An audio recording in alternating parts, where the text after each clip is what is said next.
नमस्कार मित्रांनो, काल आपण रेनॉल्ड्स नंबरचे प्रॉब्लेम पाहिले होते. आज ते पुढे कंटिन्यू करणार आहोत. A water flows through a pipe of 30 centimetre diameter. म्हणजे डायमीटर दिलेलं आहे पाईपचं 30 सेंटीमीटर म्हणजे 0.3 metre. Given the following data. दोन केसेस आहे मित्रांनो. पहिली केस आहे velocity 9 mm per second. 9 mm per second म्हणजे 9 into 10⁻³ मीटर पर सेकंड. आणि विस्कॉसिटी न्यू दिलेलं आहे, kinematic viscosity 8 into 10⁻⁷ metre square per second. तर पहिल्या केससाठी what is the formula of Reynolds number? R rho V D upon mu. तर V D upon mu by rho म्हणजे V D upon mu हा formula वापरावा लागेल आपल्याला. तर व्ही किती आहे? व्ही जे 9 into 10⁻³ डायमीटर किती आहे? 0.3 डिवायडेड बाय 8 into 10⁻⁷. किती येतं हे?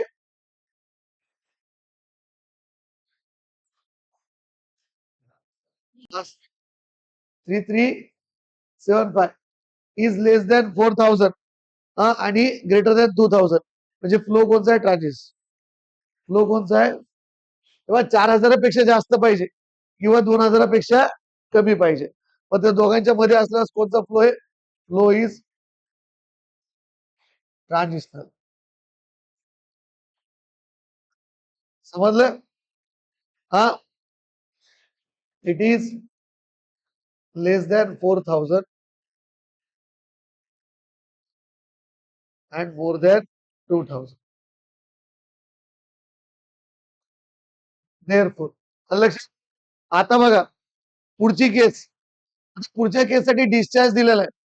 तर बघा मित्रांनो, एन आर ई डिस्चार्ज दिलेला आहे. तर एन आर ईचा फॉर्म्युला काय? Rho V D upon mu. तर आपल्याकडे म्यू आहे. म्यू दिलेला 8 into 10⁻⁴. डिस्चार्ज दिलेला आहे. डिस्चार्ज काय असतो? Area into velocity. तर सगळ्यात पहिले तर आपल्याला काय करावं लागेल? डिस्चार्ज वरून वेलॉसिटी काढावं लागेल. डायमीटर दिलेलं आहे. डिस्चार्ज किती दिलेला आहे? 6 लिटर पर सेकंड. तर पहिले आपण वेलॉसिटी काढून घेऊ, नंतर काढू. वेलॉसिटी काढण्यासाठी Q is equal to area into velocity असतं. तर Q divided by area is equal to velocity. हा, तर क्यू किती आहे? 6 लिटर पर सेकंड म्हणजे 6 into 10⁻³ आणि एरिया काय? पाय भागिले 4 0.3 चा स्क्वेअर. डायमीटर 0.3 आहे ना. किती येते वेलॉसिटी? दोघांसाठी डायमीटर सारखंच आहे. सांगा फास्ट.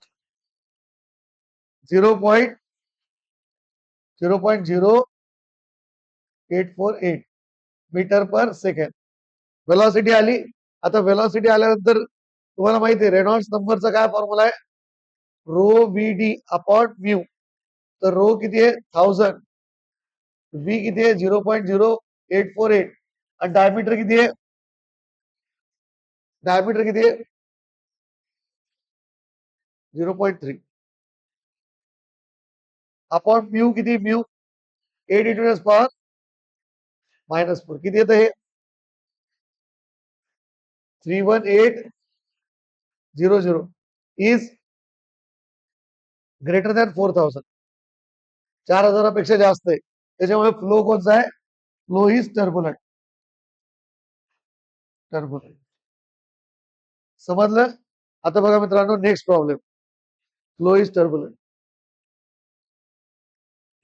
रेनॉल्ड्स नंबरचे 3 प्रॉब्लेम झाले मित्रांनो. मागच्या लेक्चरला 2 झाले आणि या लेक्चरला 1.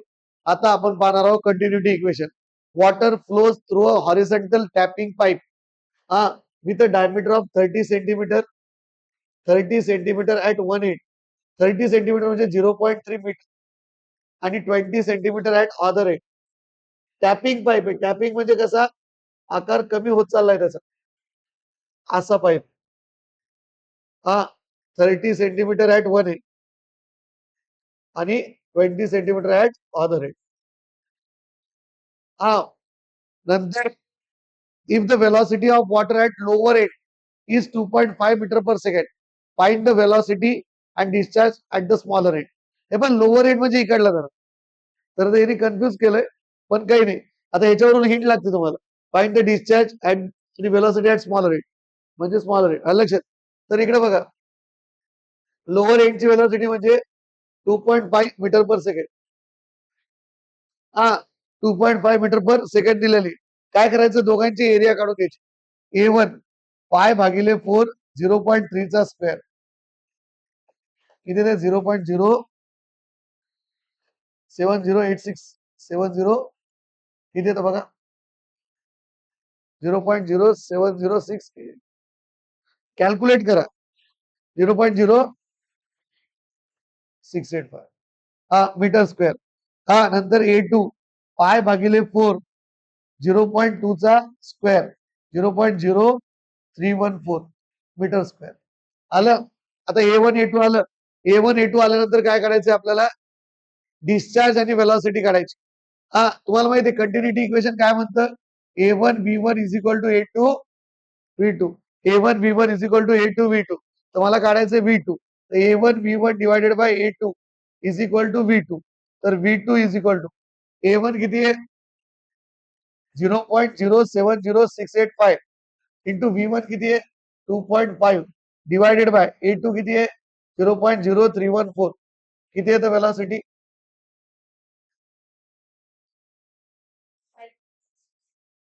5.62 मीटर पर सेकंड. हा नंतर आता व्हेलॉसिटी आल्यानंतर डिस्चार्ज काय डिस्चार्ज तुम्ही पहिले पण काढू शकत होते. डिस्चार्ज दोन्हीकडे सारखा घेऊन जातो. A1 V1 नी काढा किंवा A2 V2 नी काढा एकच आहे. हा A1 V1 0.0708685 इंटू V1 किती आहे 2.5 किती येतं 0.176 मीटर क्यूब पर सेकंड. लिटर मध्ये जर काढायचं तर 1000 ने मल्टिप्लाय करा किती येतं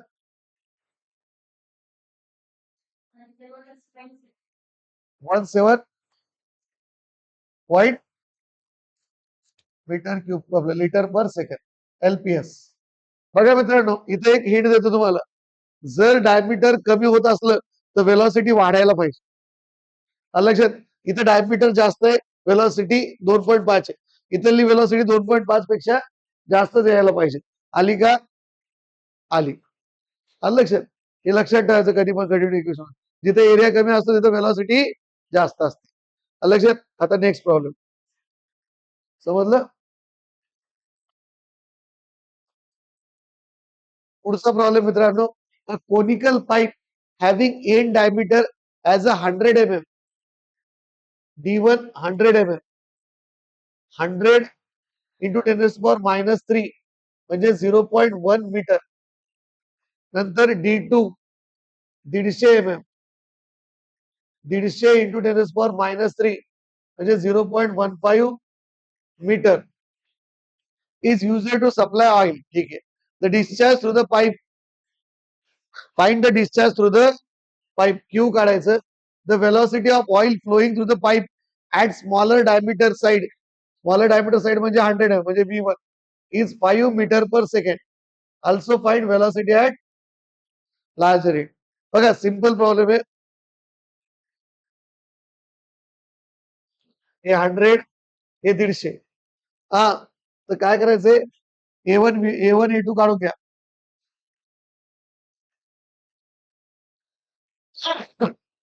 A1 पाय भागिले 4 0.1 चा स्क्वेअर किती येतं 7.85 into 10 power minus metre square. A2 किती येतं पाय भागिले 4 इंटू 0.15 चा स्क्वेअर 0.0176 मीटर स्क्वेअर. आलं लक्षात. A1 आलं A2 आलं. मग नंतर डिस्चार्जचा फॉर्म्युला वापरला A1 V1 is equal to A2 V2 A1 V1 is equal to A2 V2 तर V2 काढायचं A1 V1 divided by A2 is equal to V2 तर V2 is equal to A1 किती आहे 7.85 into 10 power -3 V1 किती आहे 5. आता velocity कमी व्हायला पाहिजे. A2 किती आहे आपलं A2 किती आहे 0.0176 किती येतं बघा V2 किती येतं 5 सांगा 2.5 230 मीटर पर सेकंड. V2 आलं. आता V2 आल्यानंतर discharge. Formula of discharge Q A1 V1 काढा, A2 V2 काढा, काही काढा. चला त्यावेळेस A2 V2 काढू. A2 किती आहे 0.0176 आणि V2 किती आहे 2.230. किती येतं डिस्चार्ज? फक्त 1 ला 1 घ्या, 2 ला 2 0.039 मीटर क्यूब पर सेकंड. बरोबर आहे. याला जर LPS मध्ये करा म्हणलं तर 1000 ने मल्टिप्लाय करायचं. किती येतं 39 LPS. बरोबर आहे ना? समजलं? हे झालं कंटिन्युटी इक्वेशनचा दुसरा प्रॉब्लेम. नाव तिसरा. बघा मित्रांनो पुढचा प्रॉब्लेम. आता बर्नॉलीज थेरमचे प्रॉब्लेम बघणार आहोत आपण. कंटिन्युटी इक्वेशनचे 2-3 प्रॉब्लेम झाले. Water is flowing through a horizontal pipe of diameter 20 centimetre. हे पहा 20 centimetre and 10 centimeter. 20 centimeter and 10 centimeter at a section A and B. At a section A and B respectively. The discharge passes through the pipe is 35 liter per second. 35 LPS. 35 into 10 raised to power minus 3 meter cube per second. If the pressure at section A, PA is 300 kilo newton per metre square. म्हणजे 300 into 10 raise to power 3 newton per metre square. किलोचं newton मध्ये करायला 10^3. Calculate the pressure at section B. Neglect losses. Loss दिला नाही तर निग्लेक्टच करायचं. आलं का? तर इकडे बघा आता सगळ्यात पहिले काय करायचं नीट लक्ष द्या. प्रेशर विचारलं की असं समजायचं बर्नॉलीज थेरमचा प्रॉब्लेम. आलं का? एकदम सिंपल प्रॉब्लेम असते. एक हॉरिझॉन्टल असा पाईप आहे, त्याचं क्रॉस सेक्शन वॅरिंग आहे. लक्षात. तर आपल्याला हा पॉइंट जर समज ए मानला तर हा बी पॉइंट आहे. तर या पॉइंटचं प्रेशर काढायचं आपल्याला. बी पॉइंट. आता नीट लक्ष द्या मित्रांनो. सगळ्यात पहिले तुम्हाला क्यू दिलेले आणि डायमीटर्स दिलेले. तुम्हाला बर्नॉलीज थेरमचा फॉर्म्युला पाठ पाहिजे. Formula P1 by rho G plus V1 square by 2G plus Z1 is equal to P2 by rho G plus V2 square by 2G plus Z2.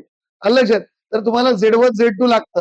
तर इकडे बघा Z1 Z2 जर लागत असेल पण हे हॉरिझॉन्टल सरफेस असल्यामुळे Z1 आणि Z2 काय असतं या बॉटम पासूनचा डिस्टन्स असतो. हे सारख्याच लेवलला राहील. म्हणून Z1 is equal to Z2 horizontal असल्यामुळे. इथं प्रॉब्लेम मेन्शन केलेलं आहे हॉरिझॉन्टल म्हणून. लक्षात. नंतर आता काय करावं लागेल P1 by rho G plus V1 square by 2G म्हणजे व्हेलॉसिटी काढावं लागतात. V1 आणि V2 म्हणजे VA आणि VB. तर तुम्हाला डिस्चार्ज दिलेला आहे मित्रांनो. तर डायमीटर वरून एरिया काढायचे. एरिया ऑफ ए पाय भागिले 4 20 सेंटीमीटर म्हणजे 20 इंटू 10 पॉवर -2 चा स्क्वेअर मीटर मध्ये करायचं. किती येते 0.0314 मीटर स्क्वेअर. नंतर AB पाय भागिले 4 इंटू 10 इंटू 10 पॉवर -2 चा square 7.85 into 10 power -3 metre square. का ए आलं AB आलं. आता बघा काय करायचं Q is equal to A into VA. A into VA. तर Q divided by AA is equal to VA. तर VA is equal to Q किती आहे 35 into 10 power -3. 35 into 10 power -3 divided by area किती आहे 0.0314. किती आहे तर सांगा पहिले. VA 1.1126 ना 46 मीटर पर सेकंड. नंतर Q इज इक्वल टू